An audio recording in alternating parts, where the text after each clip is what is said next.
चलो बच्चों, तो आज हम लोग मैथ्स में चैप्टर नंबर 14 कंटिन्यू करें, जो चैप्टर का नाम है स्टैटिस्टिक। देखो, इस चैप्टर में कल हमने समझा था ना कि स्टैटिस्टिक के तीन मेन पिलर्स हैं। तीन मेन जो है वो चीज़ें स्टैटिस्टिक की, वो कौन कौन सी? तो मीन, मीडियन, मोड। जिनमें से पहला टॉपिक हम लोग मीन के बारे में समझ रहे थे कि जिसमें अगर मीन कोई ग्रुप डेटा के लिए फाइंड करना हो। ग्रुप डेटा मतलब भी कल समझाया था कि जिसमें आपको क्लास दिए गए हो, जैसे 0 to 10, 10 to 20, 20 to 30 ऐसे क्लासेस होते हैं ना। तो जिनमें ऐसे क्लास दिए गए हो, तो उसमें अगर मीन फाइंड करना हो ना, तो ऐसी तीन मेथड आती है। एक डायरेक्ट मेथड कि जिसमें सिग्मा एफ आई एक्स आई अपॉन सिग्मा एफ आई, कल इसका एक सम किया था ना, बरोबर। उसके बाद assume mean method. Assume mean method जिसमें फार्मूला डी आई से करते हैं, A plus sigma F I D I upon sigma F I. ये हमने देखा था, ये मेथड भी देखी थी कल। और आज हमें देखनी है, वो देखनी है स्टेप डेविएशन मेथड। तीसरी मेथड कौन सी? Step deviation. मैं फिर से बोल रहा हूँ कि इन तीनों मेथड में से कोई भी मेथड से आप लोग सम करोगे ना, आंसर सेम ही आएगा। जो मेथड आपको इजी लगे वो मेथड से आप लोग एग्जाम में सम कर सकते हो, अगर मेंशन ना हो तो। लेकिन अगर एग्जाम में पर्टिकुलर मेंशन हो ना कि आपको यही मेथड से ही सम करना है, तो फिर आपको वही मेथड करनी पड़ेगी। नहीं तो तीनों में से जो मेथड आपको इजी लगे आप उससे कर सकते हो। कल दो मेथड जो है वो आपने सीखी थी, उसमें से शायद आपको कोई इजी लगी हो। अब यहाँ पर हम लोग आज तीसरी मेथड देखते हैं, स्टेप डेविएशन मेथड, कि जिसकी फार्मूला आती है A plus sigma F I U I upon sigma F I multiply C. कि जिसमें ए मतलब तो आपने समझा था ना कि एज्यूम डेविएशन कहते हैं, सॉरी एज्यूम मीन कहते हैं। ए मतलब एज्यूम मीन कहते हैं ना। और यहाँ सी, सी मतलब कहलाता है क्लास लेंथ। देखो, कोई सी लिखते हैं, कोई फार्मूलाज में जो है वो आपका एच लिखा हुआ होगा, सी की जगह पर एच लिखा हुआ होगा, तो आप एच लिखोगे तो भी करेक्ट है, या तो सी लिखोगे तो भी करेक्ट है। सी मतलब क्लास लेंथ और एच मतलब हाइट ऑफ क्लास, जो भी वही कहलाता है क्लास लेंथ। तो दोनों में से कोई भी लिखो, मतलब वही है कि भाई क्लास लेंथ क्या कहलाया, कि जैसे जनरली आपके क्लास दिए हुए होते हैं ना, 0 to 10 या तो 10 to 20, तो इन क्लास में कितने कितने का गैप है वो आपकी क्लास लेंथ कहलाई।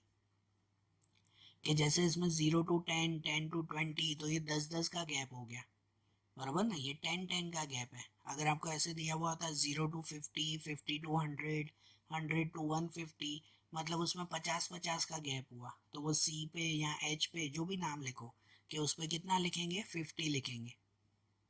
ऐसे समझ में आया? और ये जो स्टेप डेविएशन मेथड है ना, ये मेथड जनरली काफ़ी स्टूडेंट ऐसा मानते हैं कि बाकी दोनों से ये मेथड इजी रहती है। ये स्टेप डेविएशन मेथड बाकी दोनों मेथड से इजी रहती है। हाँ, वो डिपेंड आप लोगों के ऊपर, जो स्टूडेंट को जो मेथड इजी लगे, बराबर ना। सबके लिए अलग अलग है ना, सबका माइंड थोड़ी एक जैसा चलेगा।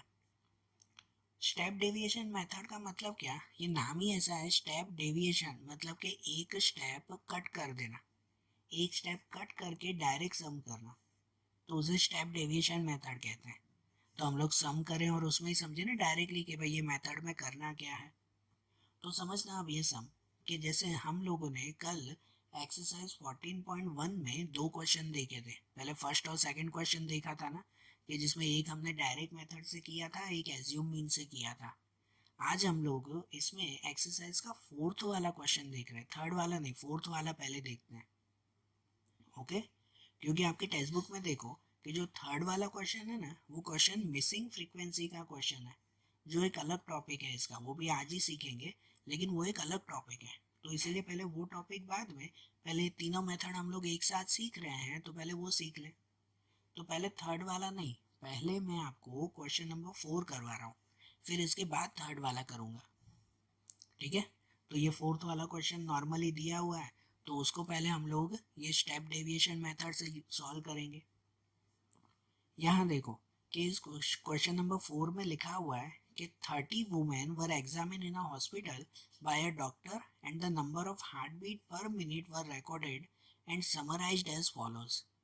30 वुमेन को जो है वो एग्जामिन किया गया डॉक्टर के थ्रू, और सबकी हार्ट बीट वो यहाँ पे लिखी गई है, ठीक है, उसका ये डेटा, ये इंफॉर्मेशन यहाँ पे दी गई है। Find the mean heartbeats per minute for those women choosing suitable method. हमें मीन फाइंड करना है, सुटेबल मेथड मतलब कोई भी मेथड से, तीनों में से जो मेथड आपको इजी लगे। अब जो मीन फाइंड करना है उसके लिए ये जो इन्फॉर्मेशन दी गई है ना, ये number of heartbeats, H B मतलब हार्ट बीट। तो भाई 65 से 68 हार्ट बीट तक वो ऐसी कितनी वुमेन है, मतलब कितनी वुमेन्स हैं जिनकी हार्ट बीट एक मिनट में 65 से 68 के बीच में आती है।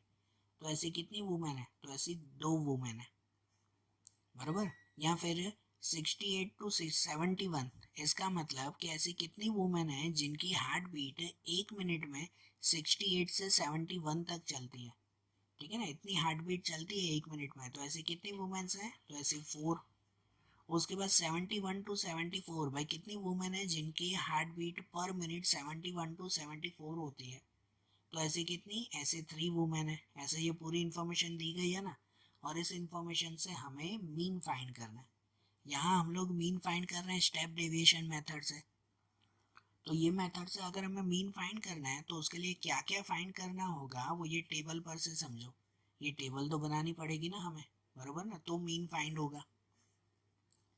तो इस टेबल में सबसे पहले क्लास लिखेंगे, जो क्लास आपको क्वेश्चन में दिए हुए हैं वही वही क्वेश्चन के क्लास ना, 65 टू 68, 68 टू 71, 71 टू 74, ऐसे ये दिया हुआ है।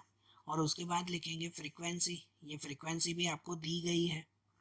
ये दोनों तो आपके क्वेश्चन में ही होते हैं ना, 2 4 3 8 7 4 2, ये सब दिए हुए ही है आपको।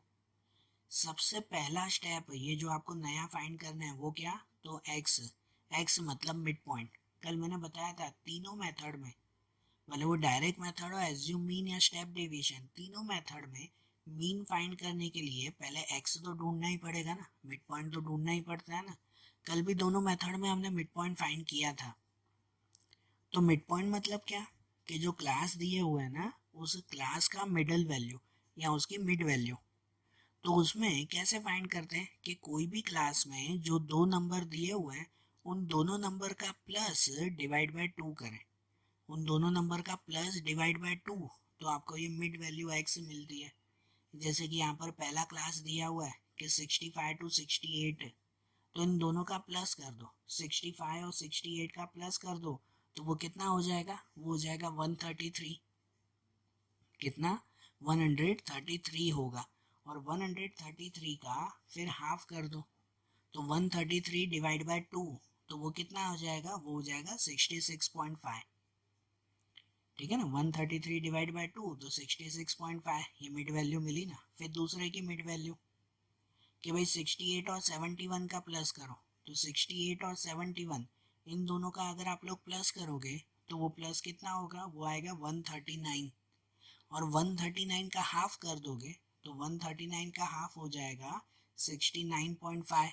139 डिवाइड बाय 2 तो 69.5, ऐसे ना। तो ऐसे आप लोग सभी क्लास में ऐसे ढूंढ सकते हो ना, कि सभी क्लास में दोनों नंबर का प्लस डिवाइड बाय 2, दोनों का प्लस डिवाइड बाय 2, दोनों का प्लस डिवाइड बाय 2, ऐसे करेंगे ना हम लोग। समझ रहे हो बात को, लेकिन ये लंबा नहीं हो जाएगा थोड़ा, ये सब में जो है वो सबका प्लस डिवाइड बाय 2 करो तो कितनी बड़ी मेथड हो जाएगी। तो इससे अच्छा ऐसे करते हैं कि यहाँ देखो कि सबका ना क्लास लेंथ ढूंढा करो, सी, जो हम लोग फॉर्मूला में लिखते हैं कि क्लास लेंथ कितनी है। तो सब में क्लास लेंथ कितनी है, तो सब में जो है वो 3 की क्लास लेंथ है। यहाँ ऐसे देखो 65 टू 68, फिर 71, फिर 74, फिर 77, 80, 83, सब में देखो तो 3 का गैप है कि नहीं, मतलब क्लास लेंथ 3 की है ना। तो क्या करते हैं पता है, मिड पॉइंट ढूंढने के लिए सबसे पहला जो है वो मिड पॉइंट खाली ढूंढ लिया करो, कि सबसे पहला मिड पॉइंट कितना आ रहा है, कि जैसे 65 और 68 का मिड पॉइंट आपने ढूंढा ना, दोनों का plus divide by 2, 133 divide by 2 कितना हो जाएगा 66.5। और उसमें फिर 3333 प्लस करते जाते हैं, क्योंकि सब में गैप 33 का ही है ना, तो इसमें 33 प्लस करते जाते हैं। जैसे 66 में 3 प्लस करो 69.5, फिर 69 में 3 प्लस करो तो 72, 72.5, 0.5 तो लगाना ही है ना।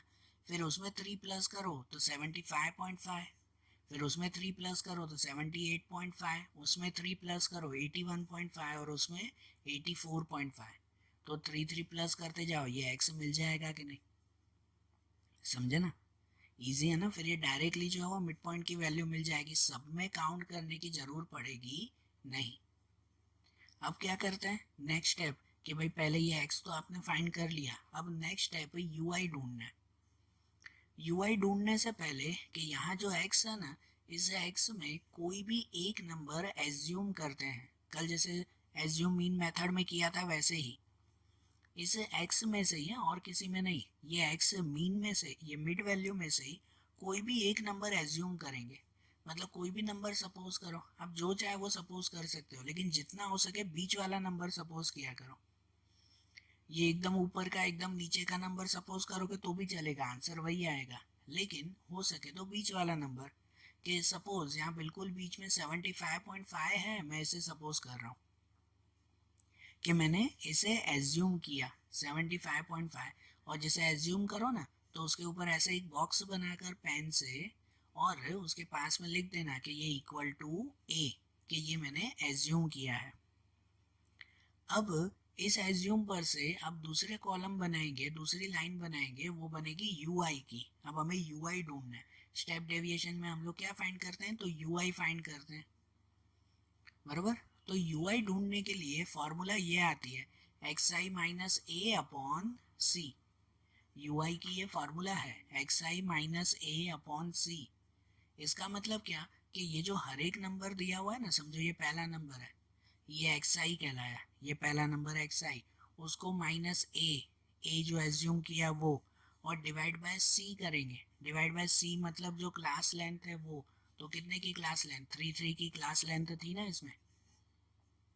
मतलब कि यहाँ ui ढूंढने के लिए xi समझो पहला 66.5 है ना, तो 66.5 माइनस ए, तो माइनस 75.5, तो 66.5 माइनस 75.5, तो आंसर आ जाएगा -9। कितना होगा, -9 होगा। और उसको फिर डिवाइड बाय सी करेंगे। डिवाइड बाय सी मतलब क्लास लेंथ से डिवाइड, तो उसको डिवाइड बाय 3 अगर करो ना, क्लास लेंथ 3 है, तो -9 डिवाइड बाय 3, तो कितना बचेगा, -3 बचेगा।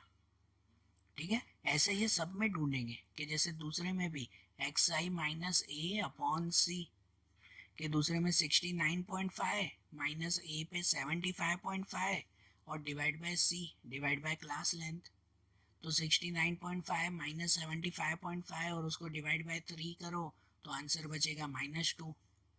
तो ऐसे सब में करेंगे ना ऐसा, आप सोच रहे हो ना, सब में करने बैठे तो ये तो हो गया फिर, ठीक है, कितना टाइम जाएगा। लेकिन ऐसा जरूरी नहीं है, सब में कोई करने की जरूरत नहीं है। इस मेथड का नाम ही है स्टेप डेविएशन मेथड।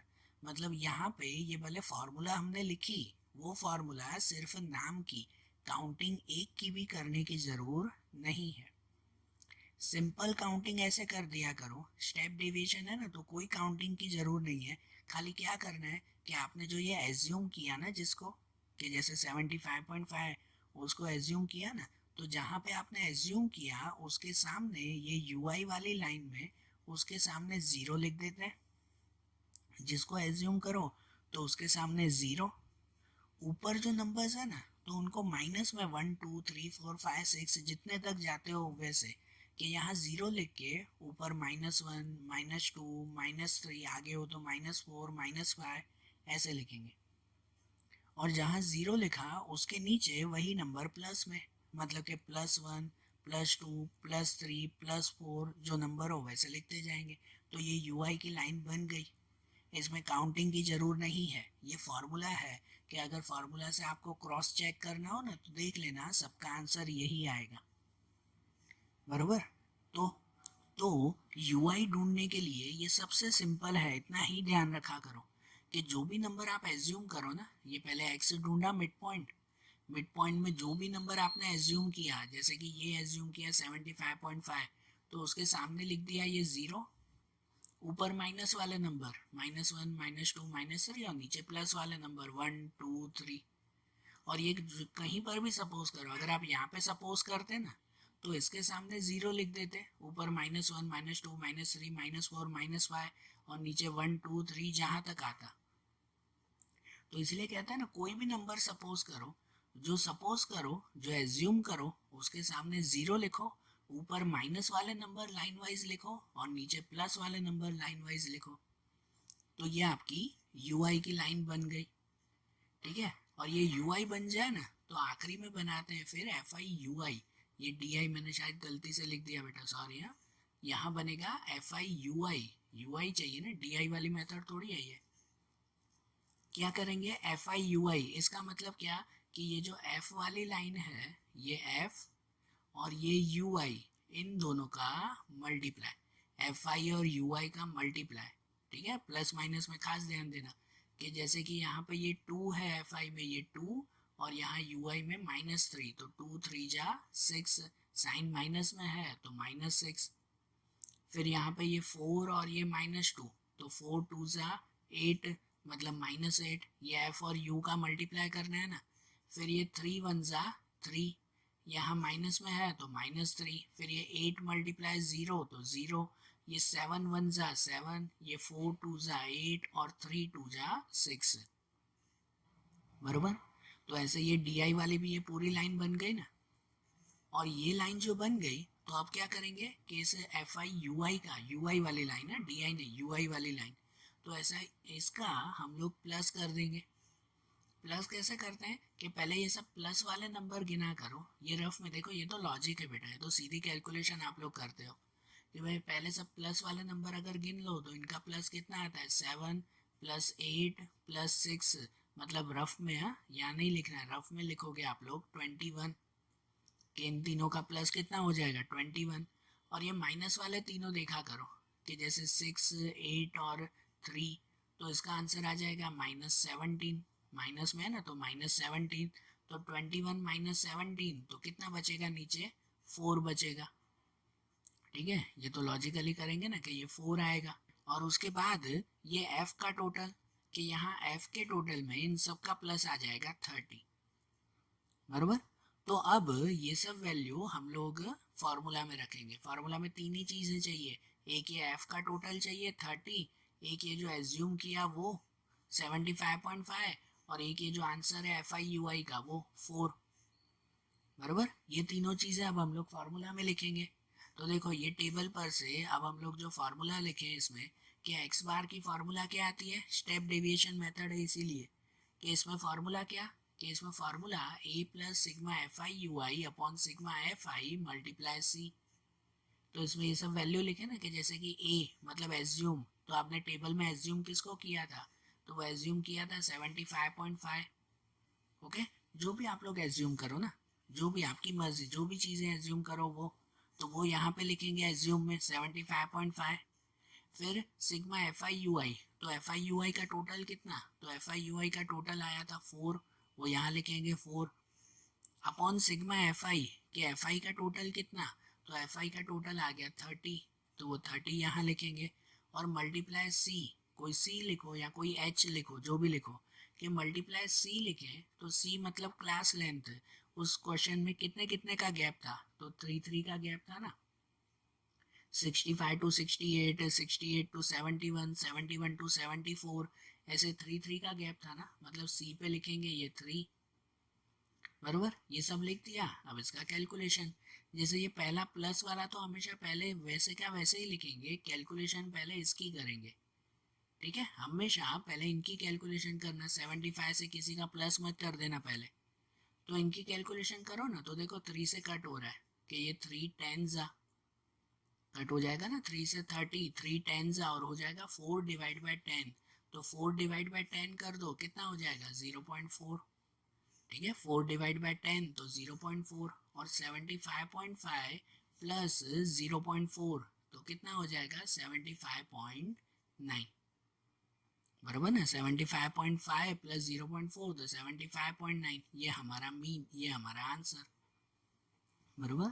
तो स्टेप डेविएशन मेथड समझ में आई, ठीक है, अच्छी तरह से आई ना, क्योंकि देखो मैं इसमें हर एक मेथड का एक एक दो दो सम ही करवा रहा हूँ, ठीक है। उसके बाद जो है वो आप लोगों को ट्राई करने हैं इसमें, क्योंकि इसमें सब सेम मेथड है, ये चैप्टर में कोई भी दूसरी मेथड्स नहीं, कि अगर मीन के करना है तो मीन की जैसे ये 3 मेथड देखी, तो हर एक के बस ये एक एक जैसे ही क्वेश्चन है, बरोबर ना। इनमें समझ में आया ना कि आप लोगों को कोई भी क्वेश्चन हो ना, तो उन क्वेश्चन में आपको क्लास और फ्रीक्वेंसी दी गई होती है। पहले फाइंड करते हैं एक्स, मिड पॉइंट ढूंढ लेते हैं, उस एक्स पर से जो भी लाइन, जो पूरी एक्स की लाइन मिलेगी उसमें कोई भी नंबर एज्यूम करते हैं, उसके बाद बनेगा यू आई वाली लाइन, और उसके बाद बनेगी आखिरी एफ आई यू आई वाली लाइन, बरोबर। और जो सभी नंबर्स मिल जाए तो उसे इस फॉर्मूला में लिखेंगे। ओके, समझ में आई ये बात है। तो ये मेथड भी अगर ना भी आई हो तो एक बार फिर से जो है वो ध्यान से इसे देखना और एक बार बुक में सॉल्व करना, तो इजी लगेगा, ये कोई हार्ड मेथड्स नहीं है। अब जैसे ये सॉल्यूशन किया ना, अब हम लोग हमारी एक्सरसाइज का क्वेश्चन नंबर 3 देखें। पहले क्वेश्चन नंबर 4 करवाया मैंने, अब क्वेश्चन नंबर 3 देखें। कि क्वेश्चन नंबर 3 है ना, वो मिसिंग फ्रीक्वेंसी का क्वेश्चन है। कि इसमें अगर टेबल में ही अगर कोई एक नंबर मिसिंग हो तो वो कैसे ढूंढते हैं, वो हमें इस मेथड में देखना है। ये मेथड भी जैसे कि यहाँ क्वेश्चन में दिया हुआ है कि the following distribution show the daily pocket allowance of a children of a locality, the mean pocket allowance is ₹18। यहाँ पे मीन इज ₹18, मतलब आपको एक्स बार ही दिया हुआ है। हम लोग पूरा सम काउंट करने के बाद आखिरी में एक्स बार ढूंढते हैं यहाँ पे। तो यहाँ पे आपको पहले ही एक्स बार दिया हुआ है 18, पहले ही आंसर दे दिया है। हमें क्या फाइंड करना है, तो फाइंड मिसिंग फ्रीक्वेंसी एफ। यहाँ जैसे आपके क्लास दिए हुए ना 11 to 13, 13 to 15, 15 to 17, 17 to 19, ये क्लास और ये सब फ्रीक्वेंसी दी गई है।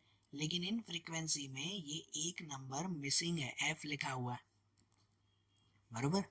यहाँ पर ये टेबल में ही एक नंबर मिसिंग है, तो जो नंबर मिसिंग है वो हमें ढूंढना है, ये मिसिंग फ्रीक्वेंसी वाला।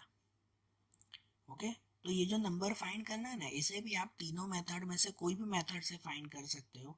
लेकिन ऐसे सम में मिसिंग फ्रीक्वेंसी के क्वेश्चन में इजी मेथड रहती है स्टेप डेविएशन मेथड। कि इन तीनों में से स्टेप डेविएशन से करोगे ना तो मिसिंग फ्रीक्वेंसी इजीली मिलेगी। बाकी दो से करोगे तो भी मिलेगी, लेकिन उनमें जो है वो थोड़ा ही लॉन्ग प्रोसेस हो जाएगी। स्टेप डेविएशन से इजी होगा ये। तो यहाँ पर भी मैं ये मिसिंग फ्रीक्वेंसी फाइंड कर रहा हूँ, तो उसे जो है वो आप ध्यान देना कि मैं स्टेप डेविएशन से ही फाइंड कर रहा हूँ, ध्यान से समझना। अब स्टेप डेविएशन से भी फाइंड अगर करना है तो पहले पूरा टेबल तो बनाना ही पड़ेगा ना, बरोबर। भले आपको पूरा आंसर ये 18 वो मीन करके दिया हुआ ही है, ये मीन भले दिया हुआ है, लेकिन हम जैसे टेबल बनाते हैं वैसे नॉर्मल टेबल तो हमें बनाना ही पड़ेगा, ठीक है। तो समझना कि यहाँ पर हम लोग जो है वो पहले टेबल बना ले, जैसे पहले टेबल बनाया ना वैसे ही यूआई वाला टेबल, क्योंकि इसमें स्टेप डेविएशन से कर रहे हैं इसीलिए। कि देखो आपको क्लास ये दिया हुआ है सब, फ्रीक्वेंसी भी आपको दी गई है, क्वेश्चन में ही दी हुई है ना सब, कि जिसमें ये वाली मिसिंग फ्रीक्वेंसी है, ये हमें ढूंढना है। तो ये तो क्वेश्चन में ही दिया हुआ है। सबसे पहले क्या फाइंड करेंगे, एक्स मिड पॉइंट ढूंढेंगे, जैसे सम करते हैं मीन का वैसे ही नॉर्मल क्वेश्चन, बरोबर ना। कि सबसे पहले जो है वो मिड पॉइंट फाइंड करते हैं। मिड पॉइंट कैसे, तो क्लास की मिड वैल्यू, कि जो क्लास दिया हुआ है दोनों का प्लस डिवाइड बाय 2, कि जैसे 11 और 13, तो 11 प्लस 13 कितना 24, 24 डिवाइड बाय 2 तो कितना आ जाएगा 12 आ जाएगा। फिर दूसरे में भी कर सकते हो, या अगर न करना हो ना मिड पॉइंट में, तो जैसे मैंने आगे बताया शॉर्ट में क्या करते हैं कि सब में क्लास लेंथ ढूंढ लो, कि सब में कितने कितने का गैप है, 11, 13, 15, 17, 19, 21, 23, सब में दो दो का गैप है। अगर दो दो का गैप है ना, तो पहली मिड वैल्यू आपको मिल गई ना 12, तो उसमें दो दो प्लस करते जाओ। खाली पहली मिड वैल्यू ढूंढ लेते हैं कि 11 प्लस 13 24, और 24 का हाफ हो जाएगा 12। फिर उसमें दो दो प्लस करते जाओ कि 12, फिर 14, 16, 18, 20, 22, 24, मिल गई मिड वैल्यू।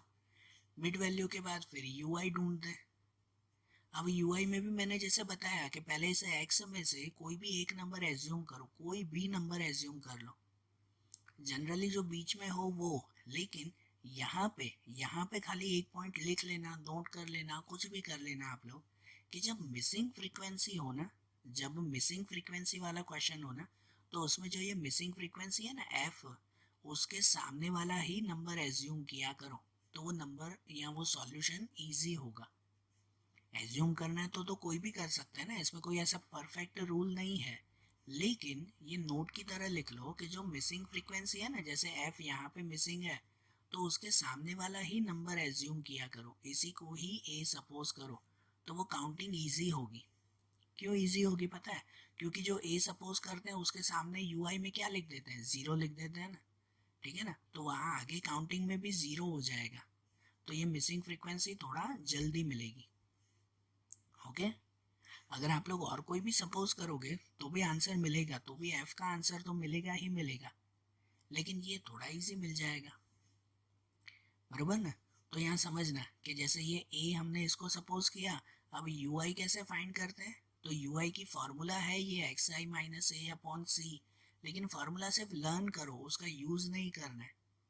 यू आई कैसे ढूंढते हैं कि जो एज्यूम किया उसके सामने जीरो लिख दो, एज्यूम के सामने जीरो, ऊपर माइनस वाले नंबर, मतलब -1 -2 -3 -4 जहाँ तक जाता हो ना, या 4 तक ही है, और ये जीरो के नीचे प्लस वाले नंबर, +1 +2 +3, बराबर जहाँ तक जाता हो। तो ये यू आई वाली भी लाइन मिल गई, और आखिरी में क्या ढूंढते हैं, तो आखिरी में एफ आई यू आई, देखो यहाँ पे भी मैंने वही लिख दिया ना, एफ आई यू आई बनाते हैं, ठीक है, एफ आई डी आई नहीं, एफ आई यू आई, मतलब एफ आई और यू आई का मल्टीप्लाई, कि जैसे कि यहाँ ये 7 और ये 4, 7 और 4 का मल्टीप्लाई, 7 4 ज़ा 28, स्टेप डेविएशन में जैसे किया वैसे ही करते जाना है ना। फिर 6 3 ज़ा 18, तो -18, बराबर ना, माइनस में है तो माइनस में ही। फिर यहाँ 9 2 ज़ा, ये भी जो है वो -18, फिर ये 13 1 ज़ा, ये भी -13, फिर ये एफ 0 ज़ा, तो 0, बराबर। देखो इसके सामने हमने एज्यूम किया इसलिए यहाँ 0 आ गया ना, अगर और कोई एज्यूम करते तो फिर एफ मल्टीप्लाई वो नंबर, तो यहाँ पे भी एफ बचता ना, तो 0 नहीं आता, तो वो कैलकुलेशन थोड़ी बड़ी हो जाती, आंसर तो मिल जाता लेकिन कैलकुलेशन थोड़ी बड़ी हो जाती। हमने उसके सामने ही एज्यूम कर लिया, तो एफ 0 ज़ा 0 हो गया ना, बराबर ना, तो वो काउंटिंग ईजी हो जाएगी।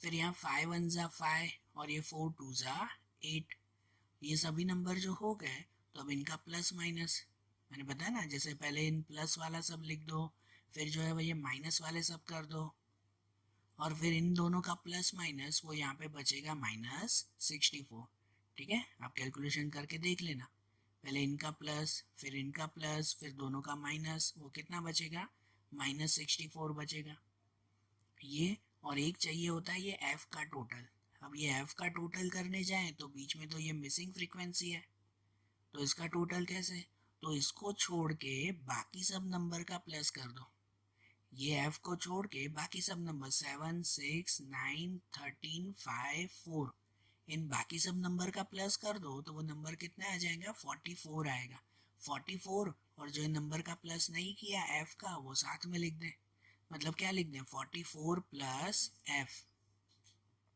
ठीक है। ये एफ आई का टोटल, ये इसका टोटल, वो कितना आ गया, 44 प्लस एफ आ गया। और किसी का टोटल की जरूर नहीं होती हमें किसी में भी, खाली ये चाहिए एफ आई यू आई, ये एफ का टोटल चाहिए, और साथ में चाहिए ये एज्यूम मीन, कितना एज्यूम किया, 20 एज्यूम किया। अब ये सब मटेरियल मिल जाए ना, तो ये सभी मटेरियल फिर फार्मूला में रख देंगे, ठीक है ना, स्टेप डेविएशन से पहले ये सब चीज़ें ढूंढ लेते हैं और फिर ये सभी चीज़ें रख देंगे फार्मूला में, बराबर। ये मिसिंग फ्रीक्वेंसी हो तो भी मेथड तो हमने वही की ना, फिर ये सब फार्मूला में लिखने हैं, और मिसिंग फ्रीक्वेंसी ना भी हो तो भी सेम ही मेथड करेंगे और सीधा फार्मूला में रखेंगे, ठीक है।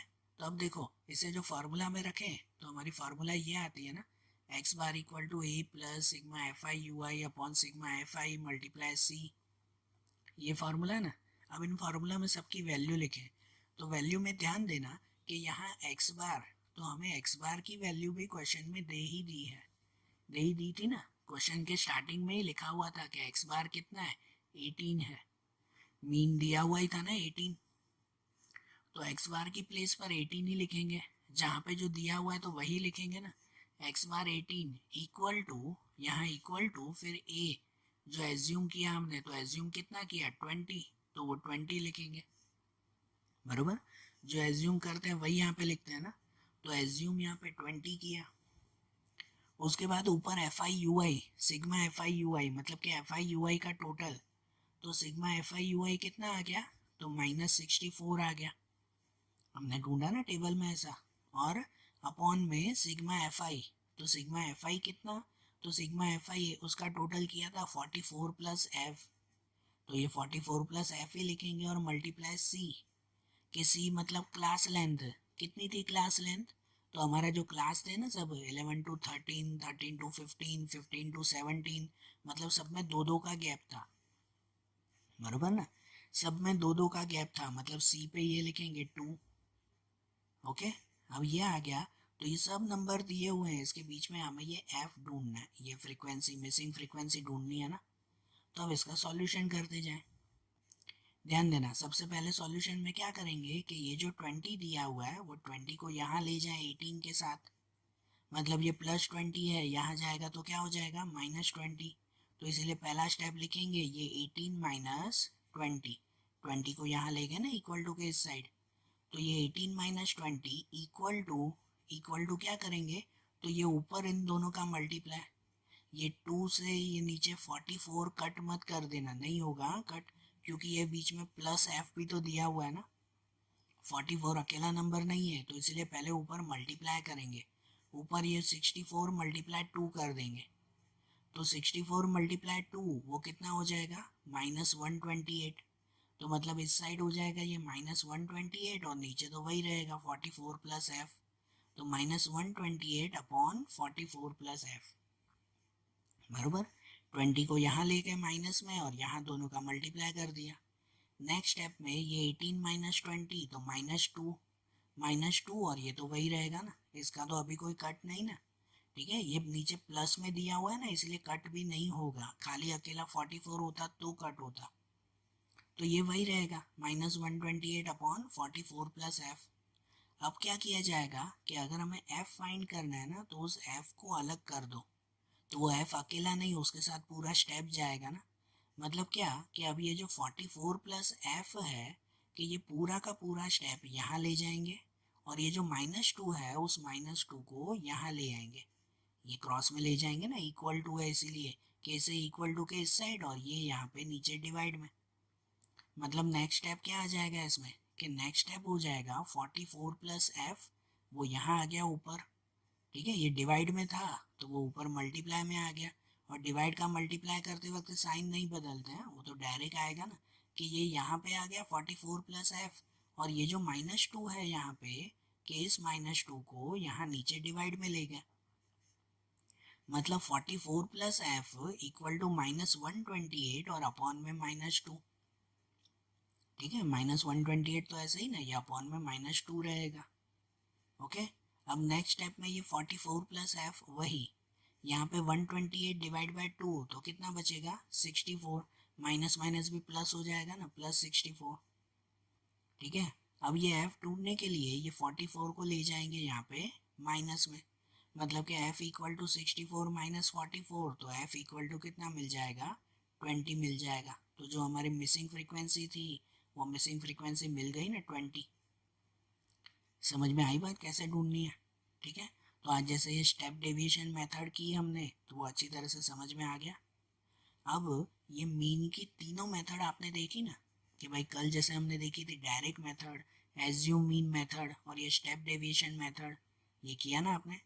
अब इस एक्सरसाइज के जो दूसरे क्वेश्चन है ना, हमने क्वेश्चन 1 2 3 4 किए, उसके बाद 5 के बाद वाले जो क्वेश्चन हैं वो सभी क्वेश्चन अब सेम है, वो क्वेश्चन अब मैं नहीं करवा रहा हूँ, वो सभी क्वेश्चन सेम होंगे, कि उन क्वेश्चंस में अब आप लोगों को ट्राई करना है, आप लोगों को ट्राई करना है कि वो क्वेश्चन आप लोग अपनी मेथड से करो, जो मेथड आपको इजी लगती हो, या तो जो भी क्वेश्चंस हो ना, एक डायरेक्ट मेथड से करो, एक एज्यूम मीन से करो, एक स्टेप डेविएशन से करो, तो प्रैक्टिस भी हो जाएगी ना।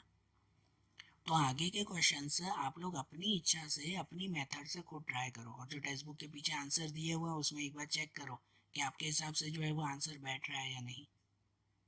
समझ में आ रहा है, इन सम्स की जितनी प्रैक्टिस करोगे तो उतना आपके लिए ज़्यादा बेटर है। और आज जैसे हमने ये मीन देखा ना, अब कल मीडियन और मोड, जो दूसरे हैं ना मीन मीडियन मोड में से मीडियन एंड मोड, उनके सम्स अब हम लोग कल के वीडियोस में देखेंगे। Okay, thank you.